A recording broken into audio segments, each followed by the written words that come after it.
All right, class. This is the extra lecture that I talked about. So I'll be finishing up the digestive system via Camtasia. That way we can get on to the next topic. We only have a few left. We have the endocrine system left. We have kidney or the urinary system, and then we have reproductive, and then we're all done. Uh, so the jejunum. The jejunum is the middle portion of the small intestine and extends from the duodenum to the ileum. Remember, there are three parts to the small intestine: the duodenum, the jejunum, and the ileum. The jejunum makes up the bulk of the small intestine, is where the bulk of the absorption occurs. The ileum is the last portion of the small intestine, and it joins the cecum of the large intestine. So as you can see here in this diagram, this short run is the ileum. The ileocecal junction is where the ileocecal sphincter is, the valve, and here's the cecum. We've already talked about the appendix at this point. Nobody's really sure what it does, but it's connected to the cecum.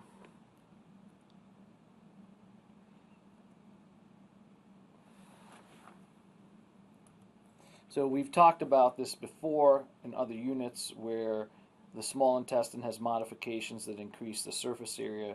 It helps increase the amount of absorption that takes place. What are those modifications?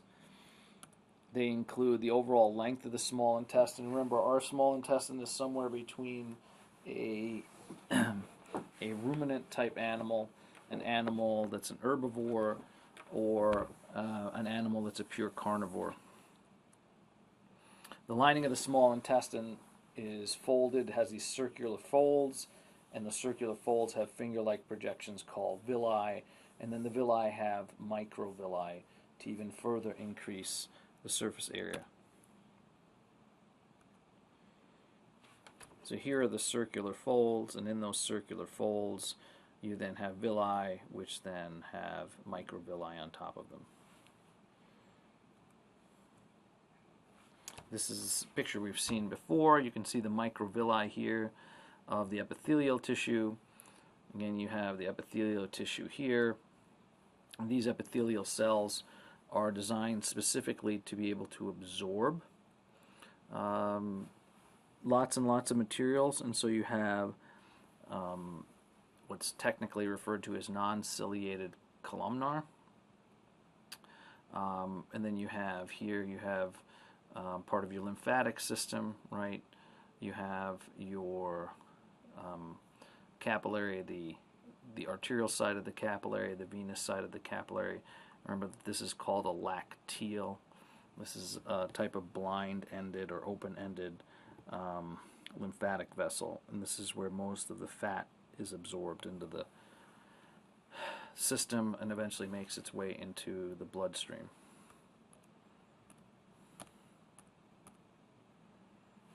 This is what these microvilli look like under an electron microscope. Again, you can see the different types of cells, the microvilli and the villi here. So now let's talk about the liver. The liver is considered the second largest organ in the body. Right? The largest organ in the body is the skin. It's located in the right upper quadrant. Remember when we learned about quadrants when we were doing surface anatomy? So here's the liver. The liver sits on the right upper quadrant, right underneath the diaphragm. Here's the stomach. Here's the greater omentum that we talked about that sits over the intestine but sits deep to rectus abdominis. Major structures associated with the liver include the right, the left side, the caudate, and the quadrate lobes. And then you have the hepatic porta. Again, major structures associated with the liver include the right and the left lobes, the caudate lobe, and the quadrate lobes, and then you have the hepatic porta.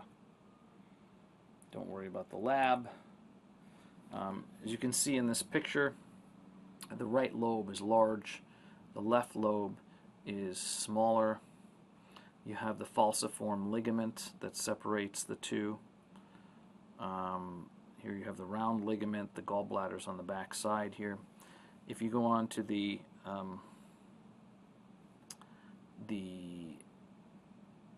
superior view, you can say here's the gallbladder. Remember, the gallbladder stores the bile that the liver makes, so they're attached. Here's the quadrate lobe, here's the right lobe, here's the caudate lobe, and here's the left lobe. So essentially, the quadrate, the right, and the caudate lobe are essentially like one giant lobe. When people donate liver for liver transplants, typically they end up donating the right, the caudate, and the quadrate lobe. They end up holding on to the left lobe. And the person that then donated the liver, the entire quadrate, caudate, and right lobes grow back, so that by the time the person's completely recovered that donated the liver, he or she has 97 to 99% of their original liver back. Don't worry about the picture. Functions of the liver. It stores glucose as glycogen. Remember, glycogen is the storage form of glucose. You store it mainly in your liver and in your skeletal muscle. It takes waste products out of the blood. Old red blood cells, this is where they go to die. Hepatocytes of the liver produce bile, and the bile is remember, is an emulsifying agent, and part of the bile is made from old red blood cells. In addition, the liver has enzymes called cytochrome P450s, and these enzymes are the enzymes that end up degrading toxins like alcohol. One not very known fact is that the cytochrome P450 that detoxifies things like Tylenol and ibuprofen also ends up detoxifying alcohol. So a half a bottle of a substance called NyQuil, which you may or may not know about, might actually kill you, because what ends up happening is the alcohol and the Tylenol contained in NyQuil could overload your liver and then cause death.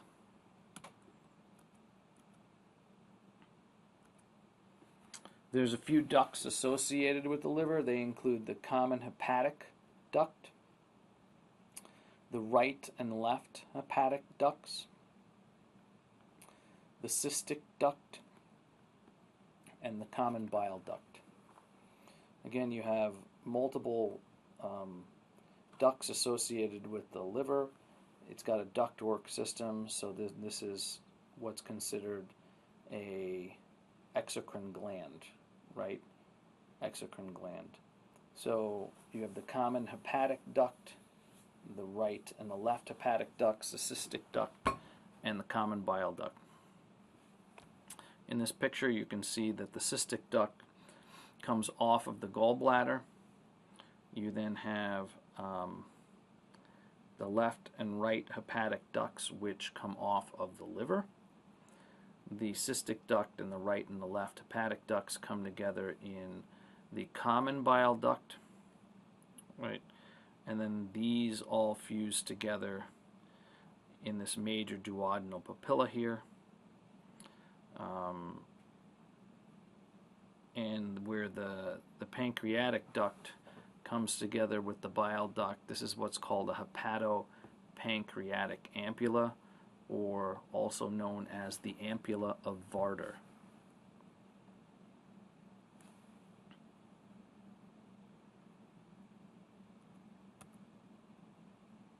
So the common hepatic duct carries bile away from the liver. It's formed by the union of the right and the left hepatic ducts. Remember, these are coming directly off of the liver. The cystic duct is actually coming off of the gallbladder. So the right and the left, hepatic ducts, the cystic duct, the common bile duct. This is the pancreatic duct. They come together here at the hepatopancreatic ampulla, or the ampulla of Varder, and the fluid comes out through the major duodenal papillae.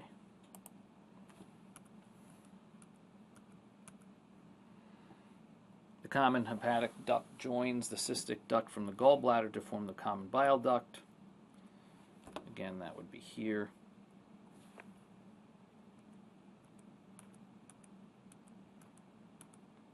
The common bile duct joins the pancreatic duct from the pancreas and forms the hepatic pancreatic ampulla, also called the ampulla of Varder.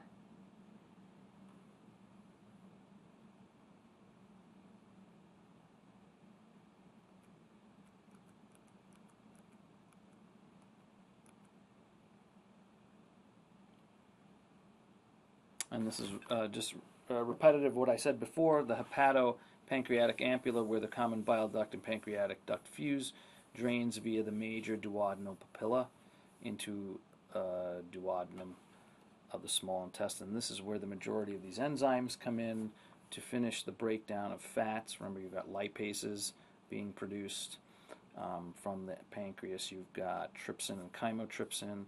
You've got pancreatic amylase that finishes the carbohydrate digestion. From the liver, you've got bile, which is an emulsifying agent, right? So all of that comes together to start to the finish of the breakdown of the food products. So the pancreas is located in the abdomen, partially behind the stomach. Remember, the pancreas is an exocrine and an endocrine organ. We've talked about that before. The exocrine portion is the portion associated with digestion. The endocrine portion is the part associated with hormones in the blood. There are actually three substances that are produced as endocrine hormones from the pancreas. One is insulin. Insulin allows you to move sugar from your blood vessels into your cells. Glucagon actually does the opposite. It enables you to move glycogen from the liver and from the skeletal muscles into your blood. And then you have something called somatostatin, which you've also talked about in the stomach, and that's a modulatory hormone, meaning it up and down regulates other hormones. Substances that are produced by the exocrine portion of the pancreas include enzymes that aid in digestion of carbohydrates, fats, and proteins. We've already talked about that. HCO3 is bicarbonate that neutralize acidic chyme, so you have a lot of bicarbonate coming out of the pancreas. Bicarbonate is one of the major buffering systems in physiology. You'll talk a lot about bicarbonate next semester when you're dealing with pH and the respiratory system and the kidney system. But again, we talked about how you have to take a substance, a chyme that comes out of the stomach at roughly a pH between 1.5 and 3.5, and you've got to raise that pH up to about 8.5. That takes a lot of bicarbonate. Exocrine pancreatic secretions exit the pancreas via the pancreatic duct. That's this big thing here.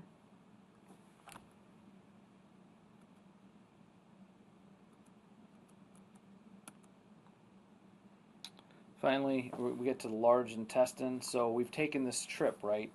We started in the mouth, chewing. There's first mechanical action. The chemical digestion of carbohydrates starts with the salivary amylase. The food gets coated, lubricated. It slides down the esophagus where this carbohydrate digestion continues. Remember, no new digestion begins in the esophagus. From the esophagus, you go into the stomach where all of those glands, remember that summary slide that I made for you, and all of those glands do things like secrete hydrochloric acid and pepsinogen that gets converted to pepsin by hydrochloric acid, and you break down all kinds of substances via the hydrochloric acid, and you only break down proteins via the pepsin, and then there's lots of mechanical digestion going on because of the three sets of muscles that run in three different directions in the stomach. We're into the small intestine, where in the ampulla varta you have bile coming out, you have all of this bicarbonate, all of these enzymes that complete the breakdown of carbohydrates, proteins, and fats. Things move along through this jejunum, right, the duodenum, through the jejunum where most of the absorption of foodstuffs that have been broken down occurs, into the ileum, and finally whatever's left makes it into the large intestine. The large intestine mostly absorbs water and some B vitamins that were not completed in the small intestine. So the majority of what's going on in the large intestine has to do with water absorption. There's also lots and lots of different types of bacteria that occur in the large intestine.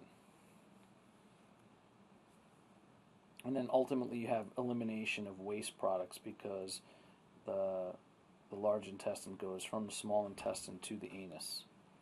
This is the large intestine. You should know this picture. This is the ileocecal valve here. This is the ascending colon. Then you have the transverse colon. You have the descending colon. You have these bumps that are called haustra. Okay, haustra. And this band of connective tissue, which is called tenai coli. Don't worry about the epiploic appendages. Finally, so you've got the ascending colon, the transverse colon, the descending colon. The sigmoid colon is the last part of the colon, which then connects to the rectum, which is temporary storage for fecal matter, and then of course the anus. And there are two types of sphincters. There's an internal and an external sphincter in the anal area. So you should know all of these structures.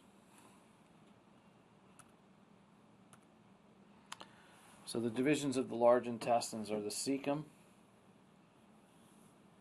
the colon, and the colon, remember, is made up of the ascending colon, the transverse colon, the descending colon, and the sigmoid colon, and then you have the rectum and the anal canal. So all of that are considered divisions of the large intestine. Again, the divisions are the cecum, and of the colon you've got broken down into ascending, transverse, descending, and sigmoid. Then you enter the rectum, remember, which is a temporary storage place for fecal matter, and then the anal canal. So cecum is the first part of the large intestine. It joins with the ileum of the small intestine at the ileocecal junction. This is where the variform appendix is located.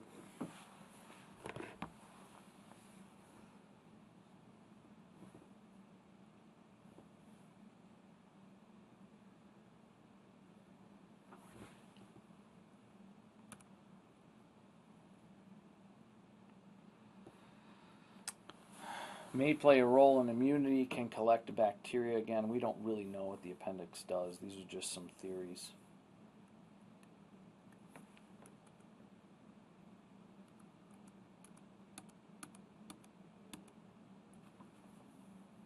Okay, so the colon you can break down into all of these different parts. You have the ascending colon, the right hepatic flexure, the transverse colon, the left colic or splenic flexure, the descending colon, and the sigmoid colon. So what they added here, which I didn't talk about when we first saw these a couple of minutes ago, were the hepatic flexure. This is the one nearest the liver, and then which is on the right side, and the left colic splenic flexure, which is on the left side. So again, parts of the colon: ascending, right colic hepatic flexure, transverse colon, the left colic splenic flexure, the descending colon, and the sigmoid colon.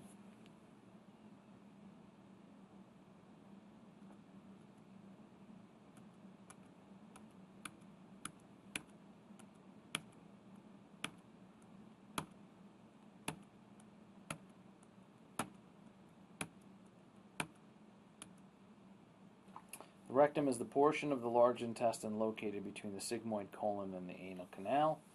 Again, this is a temporary storage for fecal matter.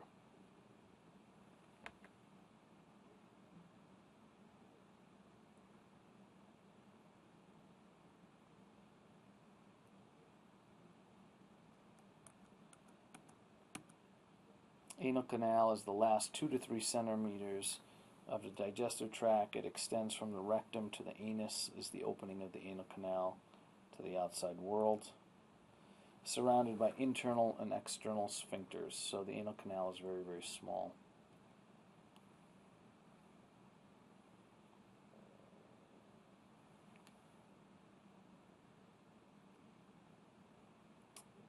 And that is it. The digestive pathway, we don't need to go through anything here. So anything from digestive pathway on, do not worry about.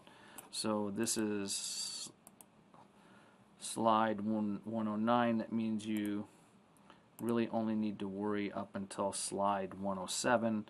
From 108 up until 137 is a lot of rehash, things you don't need to know. So I hope you have a general appreciation for the digestive system, all of the intricacies of it, and as my professor in GI once said, respect your gut, because as goes your GI system, goes your immunity, goes your vitality, and overall feeling of wellness. So if you eat something and it doesn't make you feel good, and you eat it again and it doesn't make you feel good, as a general rule, stop eating it. All right. So that's it for the digestive system. So on Friday, when we're all back and everybody's done taking exams, we will start the next chapter, and that next chapter, according to my syllabus, says the endocrine system. There's only 38 slides. We can probably do that in a day. There's 66 slides in renal. I have 3 days for that. We might be able to do it in 2, maybe not. And then the reproductive system has 94, of which we'll do some. That is it. Some additional information. The 3 days that we have for finals are December 14th from 1 to 3 p.m. for Section 2. This is all going to be in room 299 according to what I have on my schedule. We may want to check that. Lecture 3 is Thursday, December 15th from 1 to 3. And then Lecture 1 is December 16th, which is Friday from 10:30 to 12:30 a.m. We'll talk about that as we get closer and closer. So I hope you have enjoyed the digestive system, and good luck for those of you taking the exam on Wednesday. I will see you all again on Friday.